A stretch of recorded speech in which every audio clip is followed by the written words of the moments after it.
Indonesia akan menjadi tuan rumah perhelatan Global Venture Summit 2017 di Pulau Dewata, 19 hingga 21 April mendatang. Acara ini akan dihadiri beberapa CEO Industri Start Up, ternama, dan korporasi besar.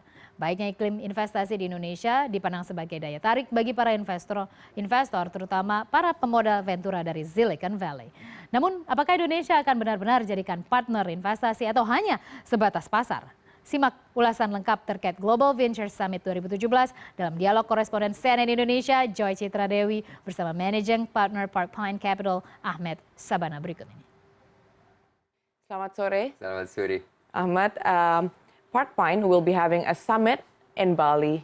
What is this summit all about? So we're actually bringing the Global Venture Summit for the first time to Bali. Over 25 Silicon Valley investors and 50 international angels and corporates and LPs. The idea is to promote what's happening in the ecosystem from high growth to potential investments. And there's a lot of appetite in San Francisco to actually come invest in Southeast Asia. So we thought Bali is a great excuse to leave the cities and just connect in an exotic location and write some checks for startups.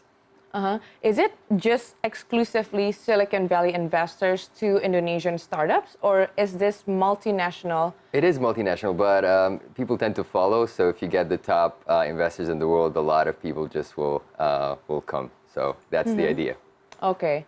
So why Indonesia in particular? I saw also from your speakers list, there are a few startups from Indonesia. Right. Nadim from Gojek will be speaking. Right. Shinta from Bubu will be speaking. Right. How is Indonesian startups competing with the similar ones from the region? Right. So I think the acquisition cost for the startups in Indonesia specifically is very exciting and very appealing to the investors, because now if you run an ad campaign anywhere in the world, it costs a lot for even to validate or to gain more customers. But what's exciting about Indonesia and Southeast Asia is the really cost of acquisition and how we can copy models that are successful in other parts of the world in Southeast Asia and Indonesia. So I think a lot of... You also mentioned about Southeast Asia. A lot of people are looking at Southeast Asia right now. How sexy exactly is Southeast Asia? I think it's super sexy because a lot of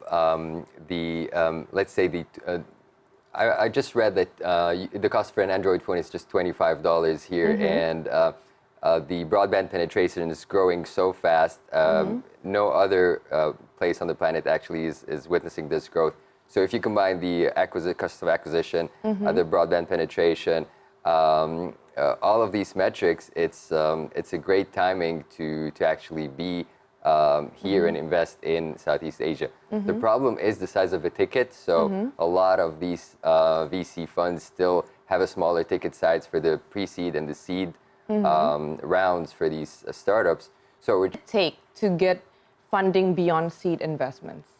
I think sustainable growth, and that nobody's going to come and copy what you're doing and do it better and faster. So I think the level of funding and the barriers to entry as other startups. So we're trying to promote that these even people who are starting at the Global Venture Summit, they decided they want to start their startups. We're having a pitch competition for them to come and participate and have around $50,000 US in prize money. So so that's exciting for a lot of people. Okay, so if we try to measure the amount of fundings Indonesia got and compared to the region, are we still competitive? Are we comparable? You're very competitive and very comparable. Just because the population size in Indonesia is the fastest growing economy in the region. So just in terms of how do you mention or how do you see Singapore having all of the the funding coming from Singapore? This still the users and the customers are actually in Indonesia. So some people just calculate these investments that are happening in Singapore, which is actually taking place here.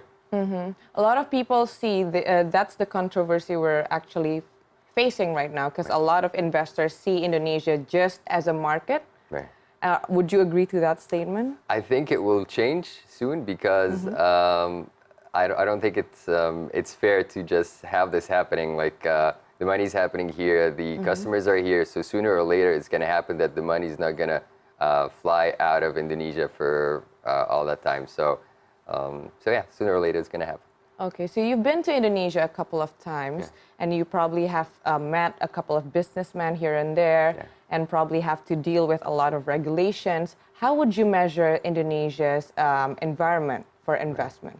I think the government is very supportive. One of the very supportive governments or conversations that I've ever had. It's they're backing most every single initiative that's happening, and I think over the next years it's going to even get more supportive. So the Global Ventures Summit is planning to by 2020 to be one of the biggest tech events out there, and the government is supporting us very much with a lot of planning, a lot of funding. So it's we're excited to work in Indonesia specifically and make it as big as it can get. So you actually get funding from the Indonesian government? I mean, they are facilitating a lot of things, so it's happening in a good way, and they're very helpful and supportive. So it's a promising start. Yeah, very and promising. And would you have it in Bali until 2020? I will have it in Bali every single year. I think you can't get more exotic and more attractive. What are the sectors? Do you have any specific sectors that you want to tackle maybe this year? So it's interesting because it's a mix. So all of the hot sectors in Silicon Valley, everybody knows it, like IoT,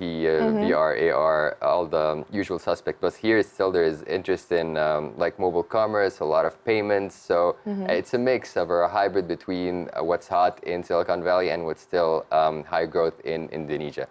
Okay. You also invited more than 50 angel investors. Yeah. What are they actually looking for? So they're looking also for a piece of the growth. There's a lot from the Middle East as well coming. There is a lot from Russia. There is a lot from different parts of the world that just want to be seeing what's happening and the quality of the startups and who's participating in. Is this something that's just in what scale it is really? So so it's going to be an interesting mix, and it's an estimated of like with what we're inviting VCs, LPs, and these angels around 3 billion in funds. So this is actual funds in front of all these startups. So it's a great opportunity for this match to happen. Do you have any targeted amount of investment every year? Maybe this year, the one in Bali? I mean, it's the first year. It's very hard to say, but I'm excited to see what's going to happen in the next 3 or 6 months. Because I'm positive deals are gonna close, but in what size? This is what's we're trying to push to make it as big as in the US. Okay, thank you and good luck for the event. Thank you very much. I hope to see you there.